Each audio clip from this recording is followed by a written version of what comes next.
Dak Prescott talked about Ezekiel Elliott on Adam Schefter's interview, and he mentioned some very interesting things. In essence, he said, I want Ezekiel Elliott back. Now, that might be reaching a little bit, but let's be honest. Prescott said, hopefully, a reunion would happen. He said that he would love it. The organization loves Ezekiel Elliott, and he clarified even beyond the players and coaches, people in the organization. And he said, I'm sure that Zeke would love it too. And we know how close they are. We know that Dak Prescott might be trying to send a message there that within reason, he would like Zeke back on the team. Now, usually we have not seen these type of comments from Dak Prescott. Usually he takes the politically correct road and tries to say that, that's the coach's decision, the front office decision, and he has acknowledged publicly that it's been a tough transition for him to move on from Zeke, to move on from other people like Kellen Moore, the former offensive coordinator of the Cowboys, etc. So tonight, I wanted to get into the Freeman Mazda stat of the week and why it indicates that maybe the Cowboys should not be as interested as Dak is in bringing Zeke back. Now, do not get me wrong. Shout out to Zeke. He had a fantastic run with the Cowboys, but there has been a decline in there. So without any further ado, let's get into the Freeman Mazda stat of the week as we do every Wednesday. As you can see, no live show tonight, but we will be back on Thursday with ADC Sports Dallas Prime Time at 8 p.m. Central, live to you. So let's get into it right now.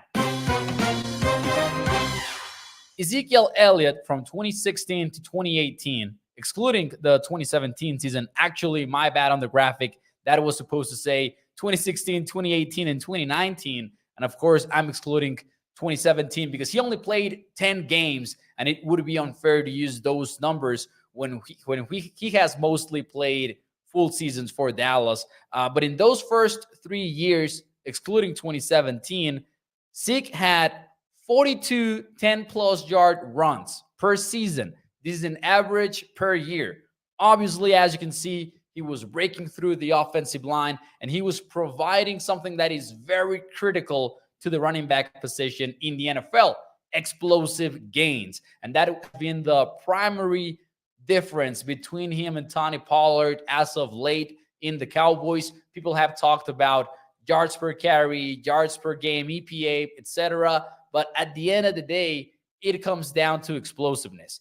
Sure, maybe Zeke had the most carries. Maybe he was a better pass protector. But if you want to pay your running back and if you want to keep a veteran on the team and have him be a important piece of the offense, he should be able to bring those explosives. During those first few years of Zeke in Dallas, that was the case. Like, even if you include 2017 in the equation, this number would come out at like 37, something like that, the average.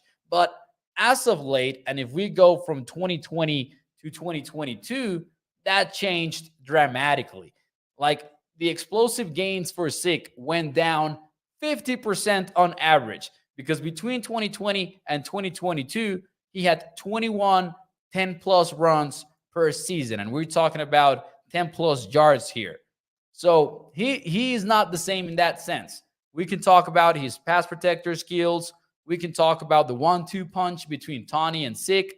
But at the end of the day, it comes down to, can you produce the explosive gains? And I don't think that Zeke has done that recently.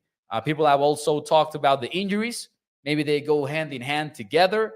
But if I were the Cowboys, I would not be looking at a potential reunion, even if Zeke does not sign elsewhere. That's something that Dak Prescott mentioned, that he doesn't understand why he's still a free agent. Of course, he's vouching for his guy. He wants him to land on his feet on a good NFL team, and he doesn't understand why.